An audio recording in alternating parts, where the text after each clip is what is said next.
Hi friends, welcome to my channel. இன்றைக்கி ஒரு Sunday mini vlog தான்.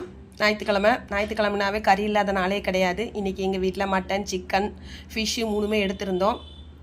காலையில் படப்படன்னு எல்லா வேலையும் ஆச்சு. விறுவிறு ஞாயிற்றுக்கிழமைனாவே காலையில் எழுந்திரிச்சு மட்டன், சிக்கன், ஒரு கறி 2 கறியில் எல்லா கறியும் சமைக்கிற வேலை தான். எப்போவுமே நான் மட்டன் குக்கரில் தான் வேக வைப்பேன். குக்கரில் வேக வச்சா நல்லா சீக்கிரம் வேகும். நம்ம வீட்டில் வயசானவங்க இருந்தால் கூட அதை சாப்பிட்றதுக்கு அவங்களுக்கு சாஃப்டாக இருக்கும். அதனால் நீங்கள் முடிஞ்ச வரைக்கும் மட்டனை குக்கரில் வைங்க. குழம்பு ரெடியாகிடுச்சு. அடுத்தது ஃபிஷ் குழம்பும் நல்லா வந்துருந்துச்சு. ஃபிஷ் எப்பவுமே குழம்பு வச்சு பழைய குழம்பு சாப்பிட்டா நல்லா டேஸ்டியாக இருக்கும். சரி, நாமளும் கொஞ்சம் டேஸ்ட் பார்க்கலான்னு பார்த்தா உப்பு காரம் எல்லாம் சரியாக இருந்துச்சு.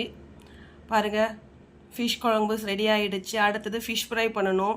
ஞாயிற்றுக்கிழமைனாவே சாப்பிட்றதுக்கு 12 மணி ஆகிடும். வீட்டில் இருக்கிறவங்களுக்கெல்லாம் இதெல்லாம் செஞ்சு கொடுத்து சந்தோஷப்படுத்தி அவங்க ஆசையாக சாப்பிடுவாங்கன்ட்டு ஃபிஷ் ஃப்ரை நான் எப்போவுமே தோசைக்கல்ல தான் போட்டு எடுப்பேன். எண்ணெயில் போட்டு எடுக்க மாட்டேன். முடிஞ்ச அளவுக்கு நீங்கள் தோசைக்கல்ல போட்டு எடுங்க. தோசைக்கல்ல போட்டு எடுத்து தான் நம்மளோட சத்து அப்படியே கிடைக்கும். எங்கள் அப்பா எனக்கு கொஞ்சம் ஹெல்ப் பண்ணிகிட்டு இருந்தார். நம்ம ஹஸ்பண்டை விட பெத்த பிள்ளைக்கு அப்பா தான் ஹெல்ப் பண்ணுவார். அப்படியே அடுப்பெல்லாம் ரெடி பண்ணி தொடச்சி வச்சுட்டு க்ளீன் பண்ணிவிட்டு லாஸ்ட்டாக ஃபைனலாக ஃபிஷ் ஃப்ரை சாப்பிட்டாச்சு. Okay, thank you, bye, have a nice day.